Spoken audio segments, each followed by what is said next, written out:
Raymond, seja bem-vindo ao nossa TV Fórum, ao nosso Fórum 11:30. Muito obrigado, querida Adri, querido Rovai, um abraço grande para vocês. Que pena que a gente está encontrando aqui para tratar desse tema, né? Mas estamos à disposição, viu? Não podemos nos furtar a falar absolutamente de nada. Temos que conversar sobre tudo e tentar encontrar caminhos para as questões que nos são postas nesse mundo tão diverso. Muito bem, Raymond. Eu queria começar te ouvindo sobre o que aconteceu, o que você está enxergando de toda essa situação, A gente deu aqui, eu falei muito já, ontem, para te localizar um pouco a conversa que a gente está tendo com os internautas, né?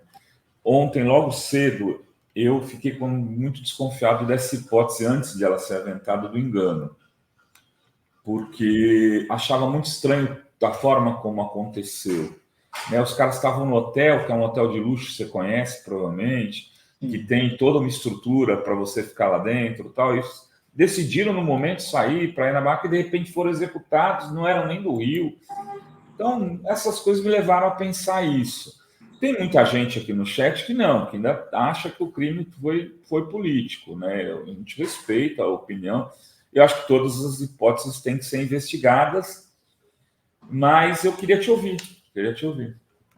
Pois é, primeiro, a gente não pode, e eu sei que vocês já fizeram isso, mas acredito que todos os que chegam aqui nesta tela para conversar com vocês, até por respeito ao acontecido, não podem deixar de fazer. Talvez eu seja repetitivo, todo mundo já esteja fazendo isso, mas quero aqui também dizer da minha solidariedade às famílias dos assassinados, a minha solidariedade de modo particular, e aqui porque a gente não hierarquiza dor, né? Dor é sempre dor, sofrimento é sempre sofrimento, mas a gente às vezes também cuida dos mais próximos, né? E eu quero aqui mandar o meu abraço especial para essa parlamentar que eu admiro muito, que é a deputada Sâmia Bonfim, que neste acontecido aqui no Rio de Janeiro perde o seu irmão assassinado, e o deputado Glauber, nosso deputado aqui do Rio de Janeiro, do Partido Socialismo e Liberdade, com quem eu tenho relações ótimas também. Então, manifestar minha solidariedade aos familiares todos, mas de modo especial à querida Sâmia. Depois, Rovai, assim, é claro que nós precisamos entender que as discussões estão sendo feitas e muitas coisas vão aparecendo, mas nós somos um pouco que, vamos dizer assim, gato escaldado, né? Diz que o gato escaldado tem medo de água, mesmo que ela seja fria. E nós vivemos aqui no Rio de Janeiro, e por isso talvez a desconfiança das pessoas nas investigações, a desconfiança das pessoas de terem uma resolução muito rápida de um crime bárbaro como esse, que leva à morte 3 pessoas, né, 3 médicos, e depois um outro ainda hospitalizado. Nós estamos muito machucados ainda com o que aconteceu naquele 14 de março de 2018, quando do assassinato de Marielle Franco. Já se passaram 5 anos e a gente não tem uma resposta definitiva, adequada em relação àquilo. Talvez por isso a gente fique também nessa expectativa de que a polícia não abandone nenhuma pista que possa ser pista de investigação. Mas, assim, a hipótese que aparece ontem, que é a hipótese da semelhança de um assassinato por engano, etc., é claro que a gente não pode retirá-la do cenário, mas compreender também que muitas vezes, aqui eu não tô falando de cátedra, de cadeira, né? Mas muitas vezes esses criminosos que não se cometeram os crimes, mas os criminosos que supostamente o criminoso que supostamente tinha sido confundido com um dos médicos que lá estava na Barra da Tijuca, normalmente essas pessoas andam com uma certa vigilância, não ficam muito tranquilamente em espaços como esses. Mas há uma investigação sendo feita, nós precisamos de acreditar, né? Naquilo que as polícias fazem, compreender que a entrada do governo federal, seja do ministro Flávio Dino, do nosso Capelli, seja a entrada da Polícia Federal no processo, o fato de a Polícia Civil de São Paulo ter encaminhado para cá 2 delegados e investigadores, a Polícia Civil do Rio de Janeiro, quer dizer, todo mundo envolvido nesse processo. É claro que nós queremos que as investigações sejam feitas. a gente acha que vivemos um momento, de fato, muito complicado da política. Não podemos abandonar essa hipótese, mas também não podemos estar tão fechados nela que a gente não abra a possibilidade para, por exemplo, ser, de fato, um crime cometido por engano. Crime é crime. O engano sem engano precisa ser coibido e precisa ser afastado das nossas ruas. Dri, tem gente reclamando que a gente não leu o Deixa eu ler, porque eu já ia ler Vou ler rapidinho, Raymond. O Carlos Alberto Veloso Lopes diz: concordo, Rovai. Agora só resta descobrir quem apontou o Diego como ex-presidiário. Aí acaba essa discussão de vez, né? Quem que teria indicado que ele era que era ele ali, que era o miliciano. Que era confundido, né, com o miliciano. Que foi o cara que fez o áudio, né? Teria que descobrir, se a polícia tem um áudio, tem que descobrir quem é o cara que gravou o áudio, né, Raymond? É um áudio para nós que somos leigos, que não temos os equipamentos necessários, né? Está muito inaudível. Mas a polícia, a gente sabe da inteligência, né, Rovai e Dri? A gente sabe que a polícia tem muita inteligência, tem muita qualidade. Nós vivemos no tempo das altas tecnologias, então há possibilidade, sim, de tornar aquele áudio bastante escutável, né, para não falar áudio audível, um áudio bastante escutável. Tem também o José Arlindo, ele perguntas pertinentes. Por que a cena do crime não ficou isolada por pelo menos 24 horas? A polícia recolheu as cápsulas das balas? Eu imagino que sim, né, gente? Porque isso é mas um pouco uma básico, pergunta mas pertinente. De fato já estava funcionando. O quiosque estava aberto no dia seguinte de manhã. Exatamente. Aqui isso mostra a naturalização desse tipo de violência no Rio, de alguma maneira, né, Raymond? Eu acho que é isso mesmo. Acho que a vida tem valido muito pouco, infelizmente, né? Eu hoje de manhã, Dri, Rovai, quando eu ouvi dizer que eu não estou fazendo nenhum juízo de valor, é apenas um juízo do meu valor, né? Não faço juízo de valor, do meu valor eu faço juízo.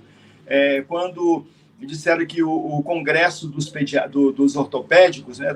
dos ortopedistas, lamentou a morte, fez uma homenagem aos médicos assassinados, etc., eu me reportei, sabe quando, Rovai? Parece loucura, minha cabeça é muito doida para essas coisas, né? Eu me reportei à morte de Ayrton Senna, quando, na verdade, naquele momento, a corrida automobilística deveria ter sido parada, o mundo tinha que ter parado, né? Porque a gente sabia o que estava por trás de tudo aquilo. Então, eu fico pensando que a banalização da vida, ela acontece de uma maneira, de uma esteira tão profunda, né? E nós precisamos resgatar o valor da vida, qualquer que seja ela, a vida nossa, a vida do semelhante, a vida do planeta, a vida que pulsa em nós, que pulsa na criação. E aí eu fico pensando, esse congresso, né, tinha clima para continuar, é um pouco isso, né? Parece uma coisa absurda, mas não é absurda, porque a mesma reflexão em relação ao quiosque, no dia seguinte tinha que estar funcionando, né? Então, ou a gente começa a repensar a nossa história humana, né, a nossa relação humana, a nossa relação planetária, ou então a gente vai caminhar para a barbárie. O crime é uma barbárie, o que aconteceu foi uma barbárie, e tem que ser coibida, né? Mas outras ações, né, são simbólicas, né? São simbólicas. Não? Desde uma manifestação de solidariedade, desde um respeito à dor das pessoas que perderam seus entes, desde uma angústia de viver numa cidade tão bonita como é o Rio de Janeiro, de um povo tão generoso, mas que, infelizmente, tem sido muito descuidada nas diversas áreas da política, de modo particular na área da segurança pública. A gente precisa de repensar o nosso modelo civilizatório, né? Eu acho que era o caso de estar ali de luto, né, com manifestações, flores, qualquer coisa que simbolizasse, né, essa indignação com essa execução. De fato, foi chocante as imagens que circularam aí nas redes sociais no dia seguinte, em pleno funcionamento, como se nada tivesse acontecido, né? Tem também mais uma pergunta aqui, um comentário do Henrique César, que diz: não foi engano, este álibi conveniente não nos engana, sabiam bem quem estavam matando. Temos que acabar com esta vergonha que são as milícias do Rio de Janeiro. E aí eu queria perguntar para o Raymond se a gente mostrou dados aqui do pessoal do Fogo Cruzado, que mostra como aumentou a criminalidade, o número de mortos ali na zona oeste do Rio de Janeiro. Existe aí um crescimento na questão da guerra entre as milícias, né? E como que está essa situação na cidade do Rio de Janeiro, que é um problema que há tantos anos, né, só vem crescendo. Eu tenho tentado afirmar, sabe, Driga, eu tenho tentado afirmar o tempo todo, e é muito crença minha mesmo, eu acredito muito nisso. O Rio de Janeiro é uma cidade que nós escolhemos para viver, é uma cidade muito generosa, é uma cidade de muitas riquezas, de muitas potencialidades, e, ao mesmo tempo, é uma cidade muito marcada pela violência, muito marcada pela insegurança pública. Os grupos paramilitares, os grupos criminosos, sejam eles do tráfico de drogas, sejam eles das milícias, eles ampliaram muito o seu poderio na cidade. E esse poderio aumentado na cidade traz insegurança para todos nós. Nós que vivemos no Rio, sabemos, né, os riscos que corremos, mas a gente acaba encontrando, né, os nossos escapes, né? A gente tem algumas regras de conduta, regras de convivência, a gente frequenta aqui, frequenta ali, em alguns horários aqui, em outros horários ali, mas o povo, né, que vem para o Rio de Janeiro, as pessoas que olham o Rio de Janeiro de longe, que não tem essa convivência diária, acabam por conta desse crescimento da milícia, e é verdade, isso tem crescido muito, seja na zona oeste do Rio de Janeiro, naquela região ali da Barra da Tijuca, Jacarepaguá, etc., Recreio, mas seja espalhando pela outra zona oeste e, de certa forma, tentando abraçar o Rio de Janeiro todo. Eu me lembro, há mais ou menos uns 3 anos, ali na região de Laranjeiras, tentaram botar uma guarita ali em Laranjeiras para poder dar segurança para as pessoas. E foi descoberto há tempo de que era um grupo assemelhado a esses grupos de milícia, quer dizer, a tentativa de tomar a cidade toda. Então, a gente precisa de cuidar da nossa cidade, e acho que a política pública precisa se engendrar para isso, porque as pessoas que olham o Rio de Janeiro de fora pensam que em cada esquina, em cada poste, atrás de cada poste, atrás de cada prédio, tem uma pessoa armada a nos assaltar a qualquer momento. Isso não é verdade. Só que quando acontece um caso como este, que aconteceu na Barra da Tijuca, que acontece todos os dias, né, e que toma uma proporção gigante, por vários motivos, e nós não queremos aqui hierarquizar, volto a dizer, né? A gente tem também a morte dos meninos nas favelas, a gente também as operações policiais que usam muito pouco de inteligência, a gente também tem muita morte de policial, muito policial matando, muito policial morrendo. Isso não é agradável, é novamente a tentativa que a gente tem que fazer, pelo viés da política, de construir um marco civilizatório, como é que nós podemos contribuir com isso. E, por outro lado, é bom a gente pensar que foi lançado, né, agora nesse mês agora, pelo Ministério da Justiça, né, do governo do presidente Lula, o nosso pacto, né, o Programa Nacional de Enfrentamento às Organizações Criminosas, que tem 5 eixos. E um dos eixos é exatamente esse, a consolidação de uma parceria entre os entes da federação. Porque a segurança pública, a rigor, ela mesmo, como deve ser, ela é feita pelo governo do Estado. É o Estado que tem responsabilidade por ela, portanto, o governador do Estado, a Secretaria de Segurança Pública. E aí o governo federal entra aqui, entra ali, em alguns momentos e tal. A prefeitura não tem essa atribuição. Então, o Programa Nacional de Enfrentamento às Organizações Criminosas, que tem esses 5 eixos, um dos eixos é esse, cooperação entre os entes, visando enfrentar problemas estruturais como a vulnerabilidade de fronteiras e divisas, transnacionalidade do crime, deficiência da recuperação de ativos, baixa integração e deficiência estrutural das polícias. Então, há um combo, sabe, e Rovai? Há um combo do governo federal que quer pensar o país num todo. E aí o Rio de Janeiro vai precisar muito do governo federal. Eu estou com muita expectativa de que a gente avance na segurança pública, que é um tema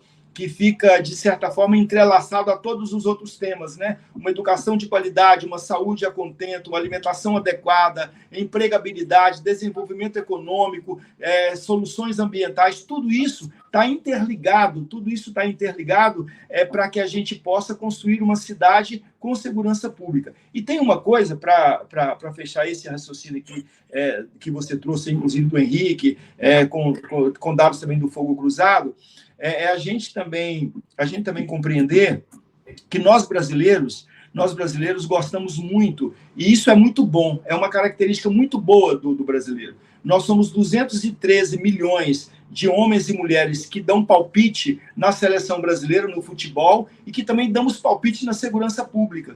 Segurança pública não é patrimônio do governador, patrimônio das polícias, das forças de segurança.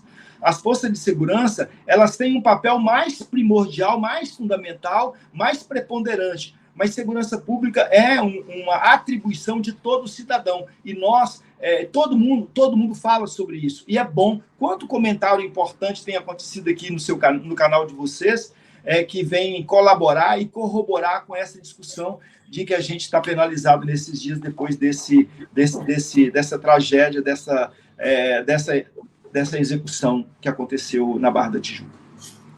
Muito bem. Raymond, como lidar com as milícias? Porque esse debate sobre as milícias, o crime organizado no Rio, já vem sendo feito, inclusive, academicamente, há algum tempo. Mas, assim, as esquerdas parecem não terem conseguido chegar a um plano de atuação. Ou se tem, ele não tem sido suficientemente, suficientemente provocador para suscitar um debate na sociedade a partir da nossa perspectiva. Pois é, Robai, a gente, inclusive, ganhou a pecha de que nós, da esquerda, não gostamos de segurança pública. Né? É uma loucura isso, né? Dá a impressão que segurança pública é da direita ou da extrema-direita. Eu, lá em Brasília, eu componho a comissão parlamentar de combate ao crime organizado, né? De segurança pública e combate ao crime organizado. Eu estou lá fazendo a disputa do marco civilizatório. Estou lá fazendo essa disputa. E, assim, os debates que acontecem são debates que falam sobre proliferação do armamento, que falam sobre o direito da propriedade privada, que falam sobre o fortalecimento das polícias, falam de tudo isso. Mas, assim, muito numa lógica, sabe, de tomar lá da cá, muito numa lógica de dizer assim, olha, o criminoso tem que ser pisoteado, o criminoso não temos que ter trégua para ele, não temos que dar trégua para ele.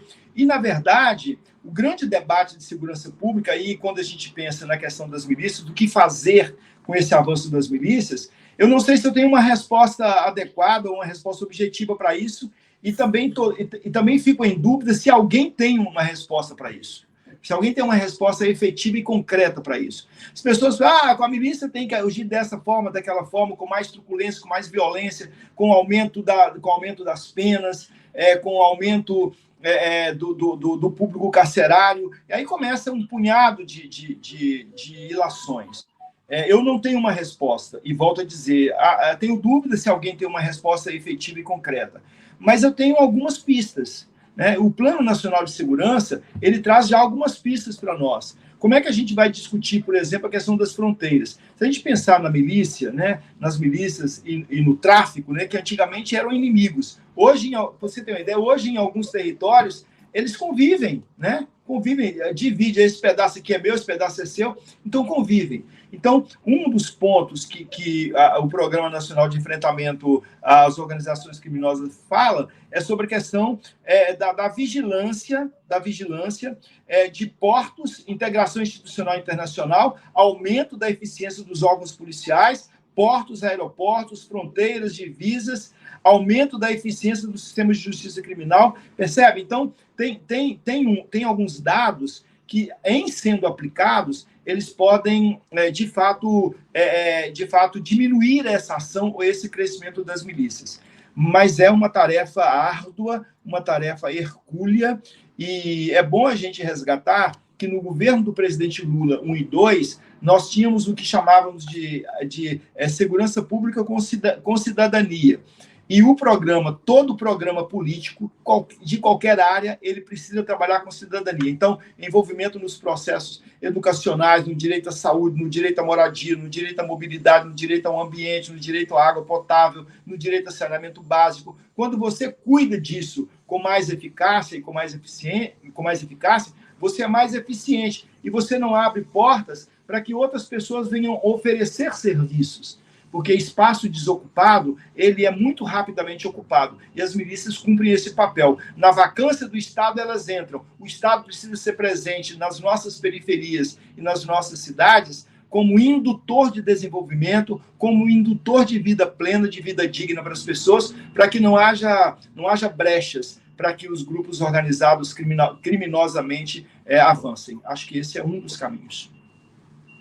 Tem perguntas aqui, o LO pergunta, pessoal, certas questões precisam ser respondidas. Qual era a área de atuação do miliciano? Ele tinha hábito de frequentar ali ou no bairro? Que horas chegaram no quiosque? Isso é o mínimo, e isso deve estar sendo, né, investigado, né, pelos policiais. E a Mônica Araújo pergunta, querido Raymond, qual a sua opinião sobre a privatização dos presídios? Não levará a mais encarceramento em massa de pobres e negros? Pois é, eu quero, primeiro, vou falar sobre a privatização, mas eu quero primeiro falar sobre a questão da inteligência, né? Nós temos uma inteligência, é bom que seja dito isso. Nós temos uma inteligência. As nossas polícias, e o governo tem investido na questão da inteligência das polícias e precisa investir ainda mais. Eu tô além de, falei que participo da Comissão de Segurança Pública e Combate ao Crime Organizado, mas participo também da Comissão de Ciência e Tecnologia. Eu sou vice-presidente dessa comissão. Então, como é que nós colocamos as tecnologias a serviço de da inteligência policial para a gente poder tratar essas questões com menos brutalidade e com mais eficiência. Então, mas da mesma forma que nós temos inteligência, também o crime tem inteligência, percebe? Porque as tecnologias estão aí à disposição de todo mundo. E elas são usadas tanto para fazer o bem quanto para fazer o mal. Né? O urânio, né, que a gente tem no nosso subsolo, seja lá no Ceará, seja na Bahia, beneficiado aqui em Resende pelo nosso glorioso Instituto Nuclear do Brasil, INB. Isso tudo pode ser usado para o tratamento oncológico, para o tratamento de câncer, para o tratamento de saúde, como pode ser usado para beneficiar a construção de bombas, para destruir vidas. Então, as tecnologias e as ciências e as inteligências, elas estão na polícia, mas elas estão também no crime. E a gente precisa de ser mais inteligente, de ter mais proposições. Depois, foi perguntado aí sobre a questão da privatização dos presídios. Quem pergunta, né, é Helena, se não me engano, quem pergunta também automaticamente responde. E eu concordo que essa pergunta que ela faz deva ser feita e concordo que a resposta que ela dá é uma resposta que está correta também. Eu acredito que a privatização dos presídios ela é uma privatização para aumentar o encarceramento e para ser mais uma fonte de rendas. A gente sabe onde é que tem presídio privatizado no Brasil, como é que as coisas são, né? Então, a gente precisa, né, de caminhar para que a gente tenha uma justiça, um sistema prisional, um sistema carcerário que seja pensado pelo Estado brasileiro, porque há algumas políticas, sabe, Dri e Rovai, há algumas políticas que elas não podem ser delegadas. Não podem ser delegadas. O Estado tem que dar conta delas. E a gente sabe dos quase 1 milhão de homens e mulheres que estão presos no nosso sistema prisional, a maioria deles está preso por ter furtado, a maioria não, né? A maioria seria exagero da minha parte, mas a maioria sim está sem ter tido um processo legal, mas uma grande parcela desse aí é por pequenos furtos, porque roubou uma banana para matar a fome. A gente tem casos e mais casos, né? E os grandes criminosos às vezes ficam mais liberados desses processos. As nossas prisões, elas são, na verdade, parecem um lugar comum, que eu vou dizer, mas elas são as universidades de crime. E a gente precisa de mudar essa visão também, para que a gente tenha aquilo, tenha nas prisões aquilo para os quais ela existe, que é para ressocialização das pessoas que cometem delitos. E acho que a privatização só piora isso. Muito bem. Raymond, uma última pergunta aqui. Você confia no governador Cláudio Castro para tocar a política de segurança pública do Rio de Janeiro? Você acha que deveria haver algum tipo de intervenção na segurança pública do Rio de Janeiro de nível federal? Eu não sei se eu falo intervenção, Rovai, mas eu acho que deve haver, sim, né? Não uma intervenção ou uma intromissão. Deve haver, no meu entendimento, uma participação efetiva de todos os entes para cuidar da segurança pública. E aqui eu não vou falar especificamente do Cláudio Castro. Eu vou falar do Cláudio Castro, eu vou falar do Witzel, eu vou falar do Pezão, eu vou falar do Cabral, eu vou falar dos últimos governantes que tiveram à frente desse Estado. Eu posso chegar até o Garotinho, posso chegar até a Rosinha. Nós tivemos, nesse espaço todo, nós tivemos uma segurança pública que, infelizmente, foi falida e que ela foi dando sinais para nós de que a coisa não estava colocada. Eu me lembro, por exemplo, na história do Elias Maluco, né, nós nos lembramos disso, quando o Elias Maluco foi preso, né, ele foi preso sem que a polícia disparasse um tiro. Né? Quem governava o Estado naquela época era Benedita da Silva, que teve uma governança de 8 meses, né? Naquele inteirinho ali do governo de Garotinho, entre o governo de Garotinho e o governo de Rosinha. Significa que foi sucedido? Também não foi bem sucedido, claro. Esse fato isolado, sim. Mas os governadores, todos eles, né?